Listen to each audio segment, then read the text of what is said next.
ॐ अग्ने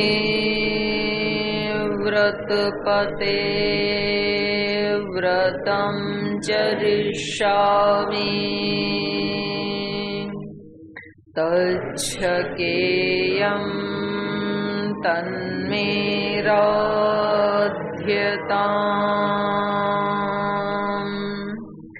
इदमहमन्त्रितात् सत्यमुपैमि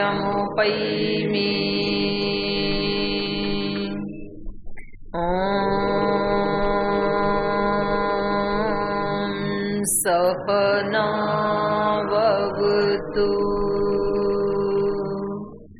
सहनौ भुनक्तु सह वीर्यं करवावहै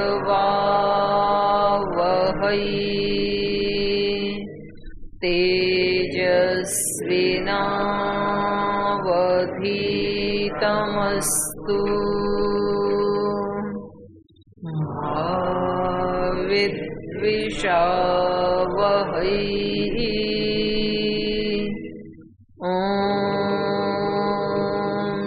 शांति शांति शांति।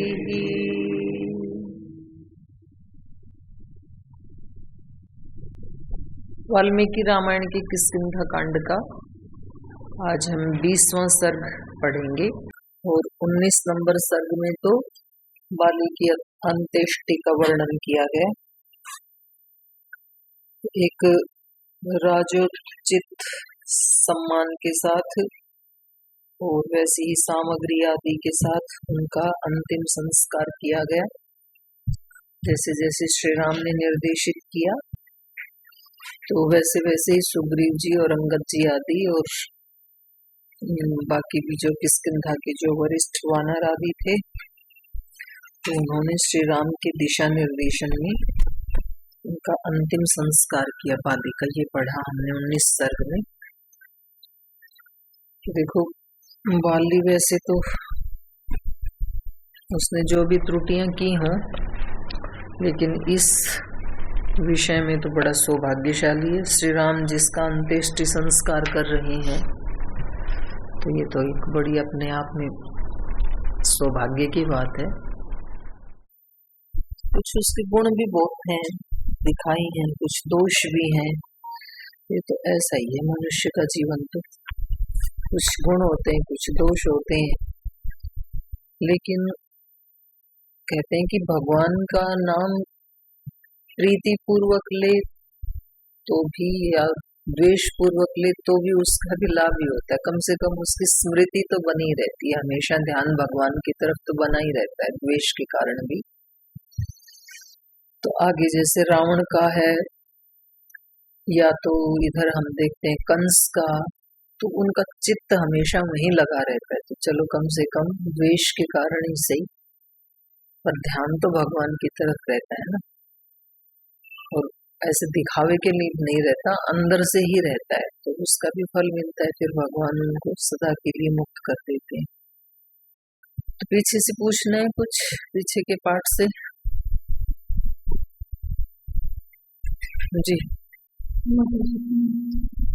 उस दिन पसंद आया था कि मरने के बाद अगर कोई अपने जन बोलते हैं तो फिर वो आत्मा आगे नहीं बढ़ पाता, तो शरीर छोड़ के चला जाता है, तो फिर उसको कैसे अनुभव होता है कि मेरे अपने में ले गए।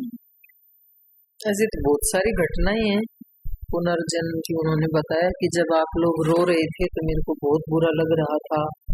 किसी बच्चे ने जन्म लेके अगला जन्म लेके फिर आके बताया। बहुत सारी घटनाएं हैं ऐसी सच्ची सच्ची वाली, मतलब जो जाके देखा है। वो जिस समय मेरा डेड बॉडी यहाँ पड़ा था, तब मैं यहाँ नीम के इस पे बैठा था पेड़ के ऊपर, और आप सब लोग रो रहे थे, तो मुझे भी बहुत बुरा लग रहा था, लेकिन मैं आपको अभिव्यक्त नहीं कर पा रहा था। इच्छा तो हो रही थी कि आपको आके बताऊं कि मत रो, लेकिन मैं बोल नहीं सकता हूँ, क्योंकि मेरे पास तो सूक्ष्म शरीर तो है, उसके पास स्थूल नहीं है। और ऐसे भी कहते हैं कि वो जो आत्मा है ना, जब उसका 13 दिन के बाद संस्कार करते हैं जो, तो उसके बाद फिर वो अगली यात्रा पे जाता है, तब तक वो इर्द गिर्द ही रहता है। और कुछ ऐसे भी हैं कि भाई तुरंत उसको, तो ये अलग अलग व्यक्तियों के लिए अलग अलग विधान है। तो आत्मा को बिना शरीर के भी अनुभव होता है? नहीं होता है, सामान्य तो यही है नियम कि जब स्थूल शरीर मिलेगा तभी अनुभूतियां होंगी। लेकिन अभी ऐसे अपवाद जो दिख जाते हैं वहां फिर बुद्धि काम नहीं करती।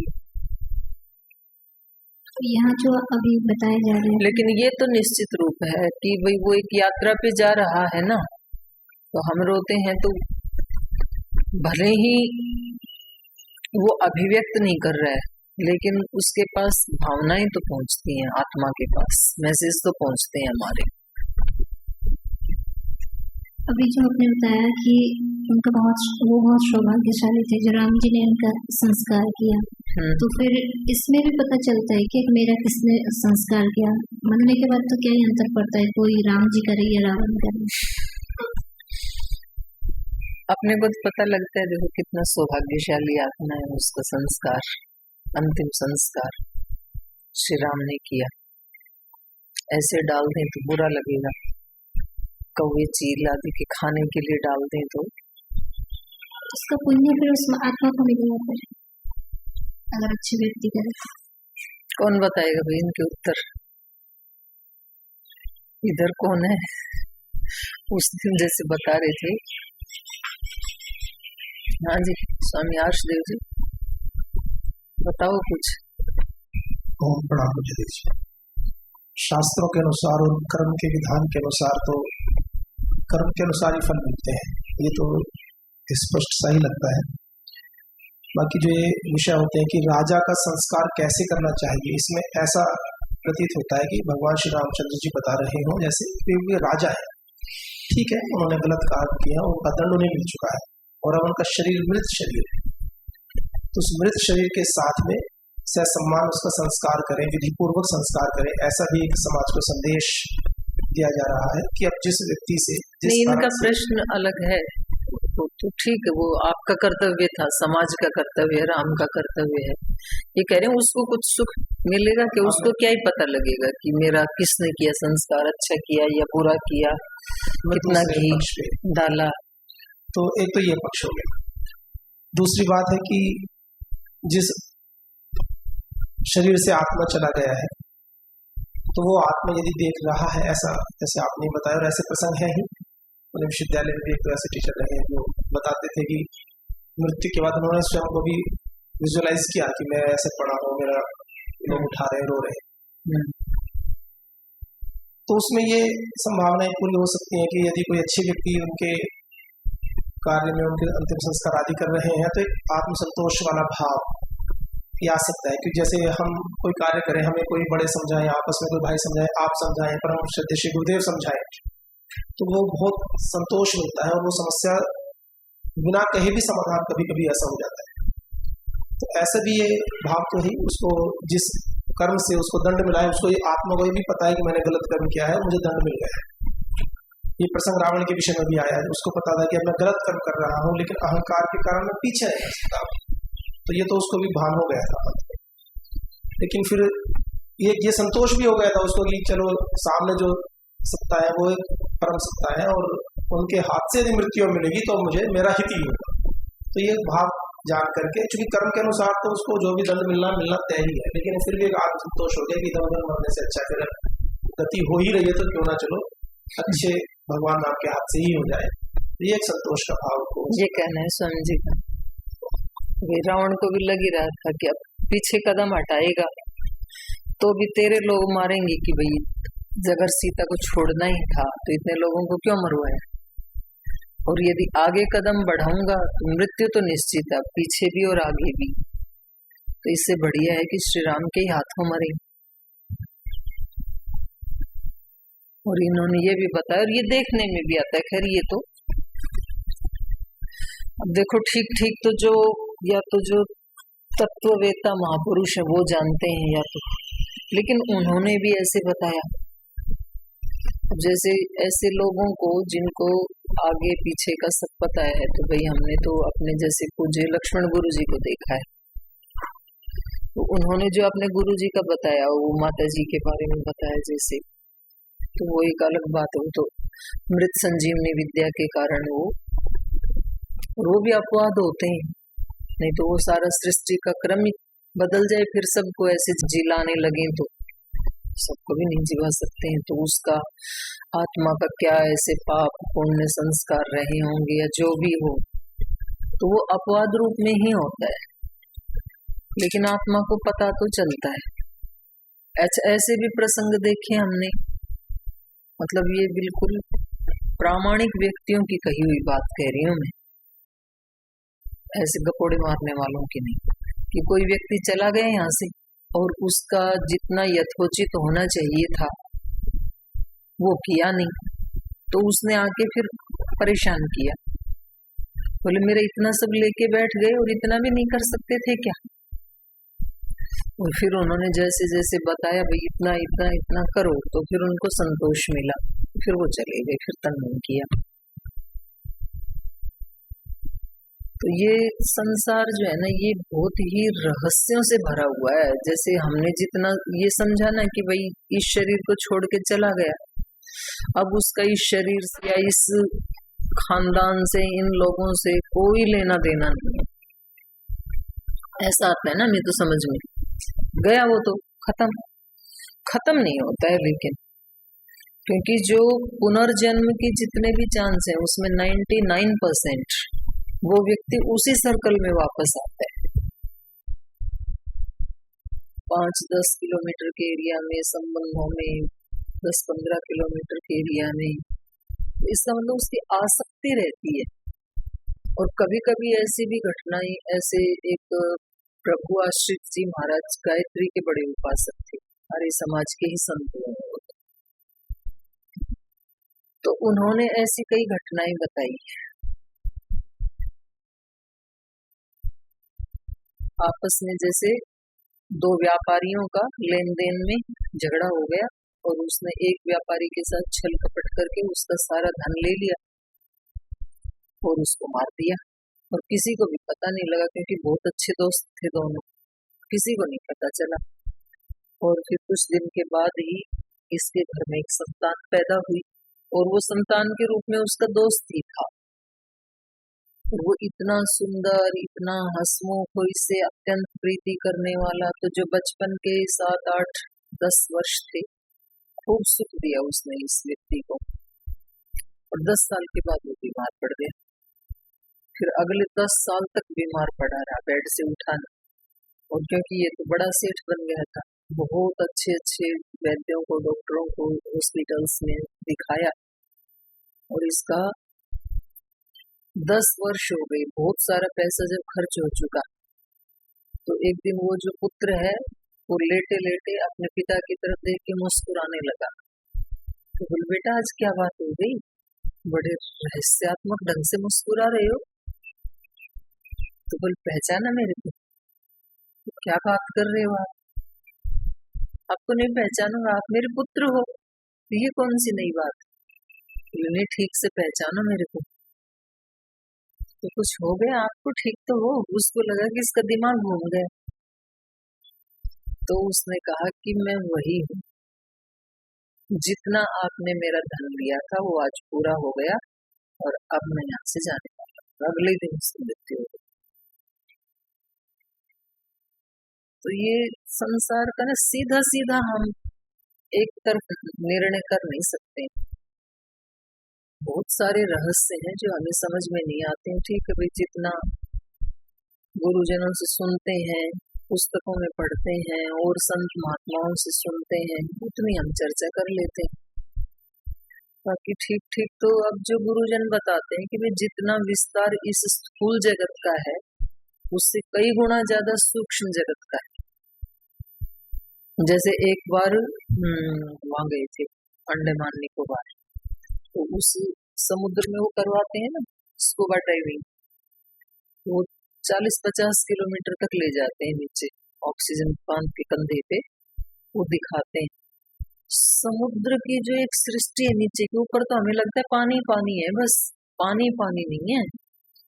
उसके अंदर की जो सृष्टि है इतनी सुंदर है, इतनी तरह के जीव जंतु हैं, इतनी तरह के पेड़ पौधे हैं, इतना साफ सुथरा है कि वहां से आने को मन नहीं करता है। बाहर आके देखे तो लगता है बस काला पानी पानी है। वो तब पता लगता है जब उस वो तो इतनी 40-50 फीट ही गई, वो तो उसका तो जो तलहटी है वो तो किसी ने पाया ही नहीं, या तो बहुत ही गहरा है और या तो पता ही नहीं चलता है कितना गहरा है। तो वहां तक और क्या क्या होगा, क्योंकि ऑक्सीजन इतनी थी, अगर और थोड़ी देर ज्यादा रुकेंगे तो फिर वहीं रुक जाएंगे। वो लेके आते हैं, उनको पता होता है कब तक ऑक्सीजन, बाकी नाक नुक तो बंद कर देते हैं। तो देखो पृथ्वी के अंदर क्या है, जल के अंदर क्या है, इस आकाश में क्या क्या भरा हुआ है, दिखता नहीं है लेकिन है तो बहुत कुछ। अब जिस हॉल में अपन बैठे हैं तो अपन आत्माएं बैठे हैं, इतना ही थोड़ी है, और भी पता नहीं कितनी जीवात्माएं हैं, कितने चित्र हैं, कितनी वाणी है। अब उस फ्रीक्वेंसी पे कोई सेट करे तो दिख जाएगा। जो अपने तीर्थ स्थान है, पूजा के स्थान है, जिनको सिद्ध पीठ बोलते हैं, अब हम वहां जाएं तो हमें तो कुछ भी नहीं दिखेगा। कुछ लोग जाते हैं तो उनको लाइव दर्शन होते हैं, लाइव बातें भी होती हैं। तो है तो रहस्यात्मक तो है ही। चलो आप सबकी बात छोड़ो ना, हम अपने शरीर की बात करते हैं, अपने अस्तित्व की बात करते हैं। अपने अस्तित्व में हम जो जानते हैं, हम अपने एक शरीर को जानते हैं और आंख नाक कान इंद्रियां जो हैं इनको जानते हैं। और कभी कभी जब वे प्राणायाम आदि करें तो श्वास भी जानने में आती है, चल रही है श्वास, उसको भी पहचानते हैं। और फिर मन में ये विचार उठ रहे हैं, वो भी एकाग्रचित होकर बैठे विचारों को देखें तो विचार का भी पता चलता है, ये विचार आ रहे हैं। उससे आगे हम नहीं जानते। तो महापुरुष कहते हैं भाई आप क्या हो यहाँ से खोज शुरू मत करो, आप क्या नहीं हो वहां से खोज शुरू करो। हम क्या हैं ये तो हमें पता नहीं, क्या नहीं है वहां से शुरू करो तो हमें पता लगेगा ना। मैं हाथ नहीं हूँ ये तो पता ही है, आंख नहीं हूँ, कान नहीं हूँ, ये नहीं हूँ इतना इतना करते जाओ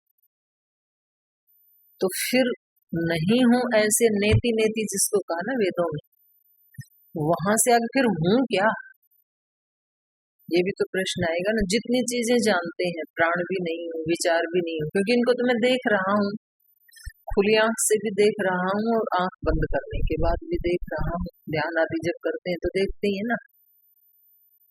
तो जो देख रहा है इन सब को, वो इनसे अलग तो है, पर अलग है क्या, तो वहां से फिर खोज शुरू होती है। तो अभी तो हमें लगता है भाई ब्रह्मांड में तो कितने कितने अच्छी अच्छी चीजें, यथा ब्रह्मांडे तथा पिंडे कहा है, ऐसा पिंड में तो कुछ दिखा नहीं हमें, इसीलिए बाहर जाते हैं पिकनिक करने के लिए, सैर करने के लिए, घूमने के लिए। अगर वहां जितना है इतना ही यहाँ मिल जाए फिर कौन जाएगा। और वो महापुरुष जाना ही नहीं चाहते, उनको कहीं तो भी, जैसे मैंने कई बार बताया ना, पूज्य स्वामी निर्मलानंद जी को अपने खानपुर वाले गुरु जी ने बताया कि आप जाते क्यों नहीं है, इतना आपने सब प्राप्त किया है तो कितने लोगों को लाभ हो जाएगा, आप बाहर क्यों नहीं जाते। वो 40 साल तक वही एक ही जगह रह गए, बाहर गए नहीं कहीं भी बिहार से। तो बोले मैं क्यों जाऊं, मैं तो सब जगह हूँ। हम ब्रह्मास्मि आदि जो शब्द हैं, तो किसको अनुभूति होती होगी, कौन से ब्रह्म की अनुभूति होती होगी, ये बहुत ही गहरे सोचने से तो नहीं पता लगेगा। क्या नहीं हूं ये तत्व तो बुद्धि से समझ में आ जाएगा, पर क्या हूं ये तत्व बुद्धि से समझ में नहीं आएगा, क्योंकि वो इंद्रियातीत है। जितना बुद्धि से समझ सकते हैं उतना समझें। बुद्धि तो ये बताएगी आप ये नहीं हो, ये नहीं हो, ये नहीं हो, ये नहीं हो, ये नहीं। वहां तक तो बुद्धि काम करती, क्या क्या नहीं है वो बुद्धि गम्य है, बट क्या है वो बुद्धि गम्य नहीं। तो हम ऐसे एक तरफा निर्णय नहीं कर सकते कि भाई जब वो उसकी मृत्यु हो गई तो उसके बाद तो उसको क्या ही पता लगेगा। और कहीं ना कहीं हमें इन सब चीजों पे भी रिसर्च करने की आवश्यकता है। ये जो तर्पण किया जाता है, श्राद्ध किया जाता है, तो भाई जब उस व्यक्ति को मिल ही नहीं रहा है तो करते क्यों? तो इसके बारे में कुछ भी नहीं कह सकते। जो महर्षि दयानंद ने जो अर्थ किया, श्रद्धा से जो दिया जाता है अपने बड़ों को, उसी को श्राद्ध कहते हैं, तो वो तो ठीक है, वो तो समझ में आता है। लेकिन जाने के बाद भी कुछ कर्तव्य कर्म करते ही हैं,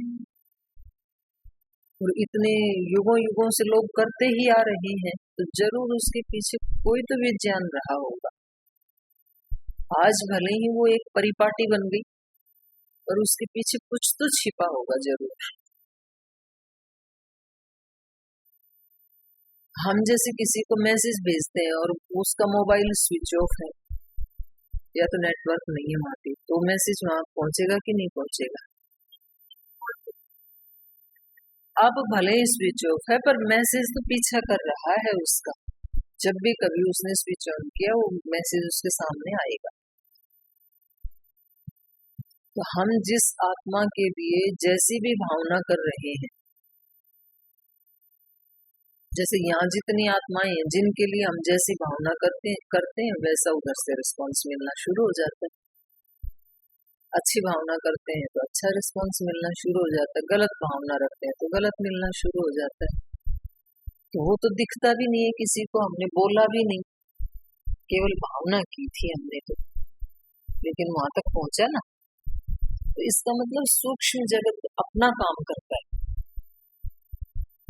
वो आत्मा भले ही सूक्ष्म है, लेकिन सूक्ष्म जगत में भी तो आदान प्रदान होता ही है ना।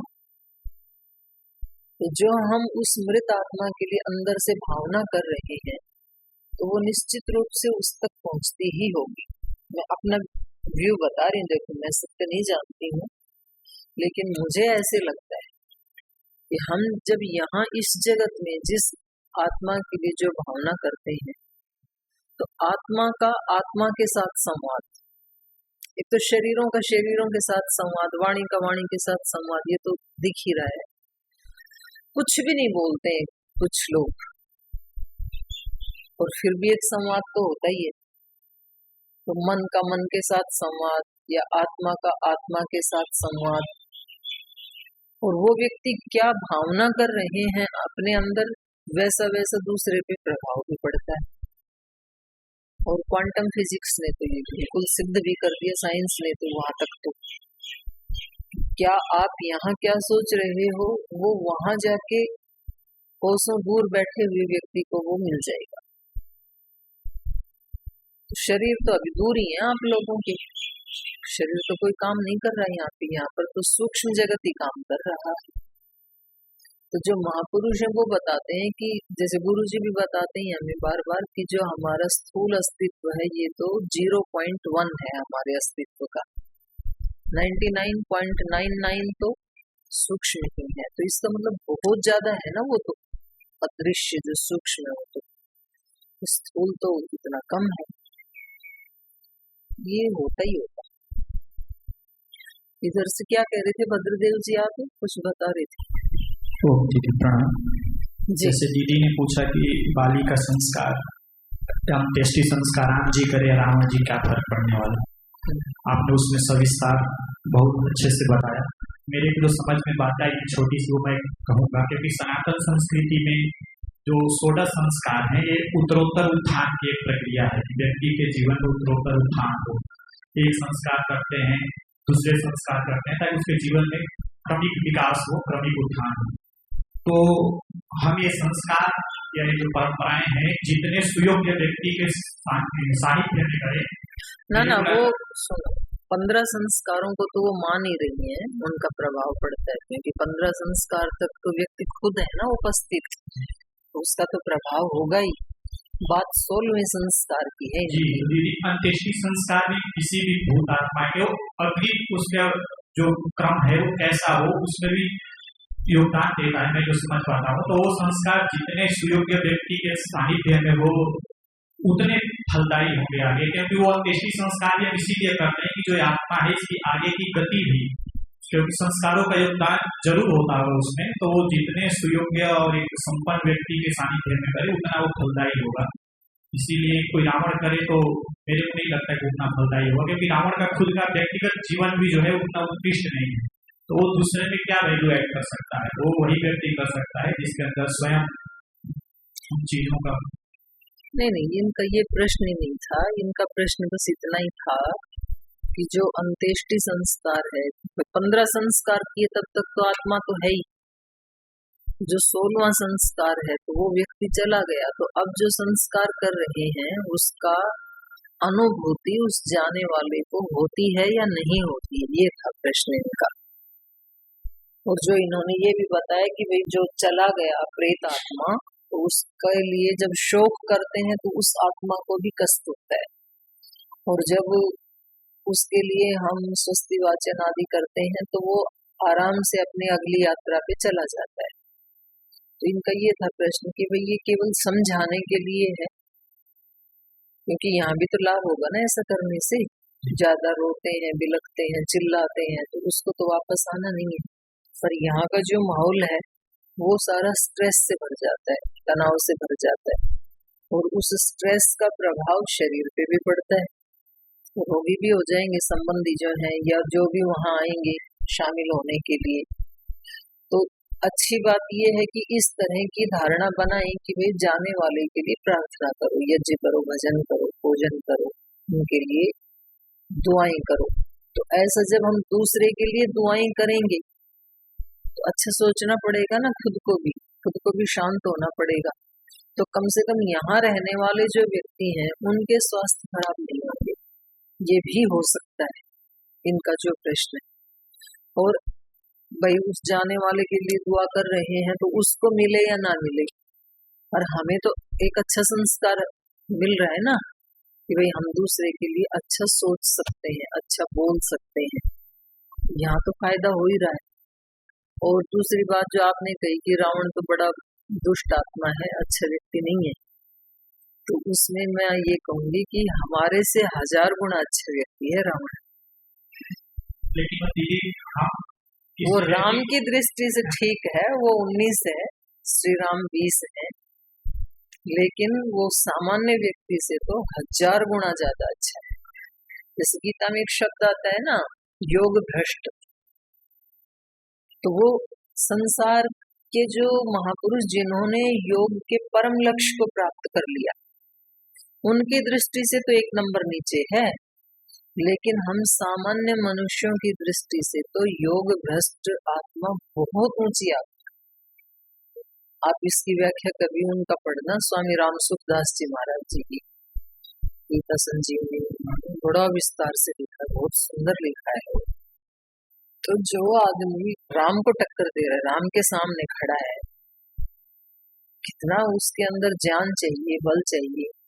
और जैसे ये कुछ स्वामी आर्षदेव जी बता रहे थे कि रावण को भी इतनी समझ है कि भाई मरना ही है तो फिर राम के हाथ में मरे, इसमें ही फायदा है, युद्ध कर रहे हैं, जीत गए तो बहुत अच्छी बात है, हमने राम को पराजित कर दिया तो हम राम से भी बड़े हो गए, तो सारे संसार में सुयश मिलेगा। और नहीं भी जीत पाए तो कम से कम इतने एक महापुरुष के हाथों मरेंगे, तो जब तक राम जिंदा रहेगा संसार में तब तक रावण का नाम भी जुड़ा रहेगा।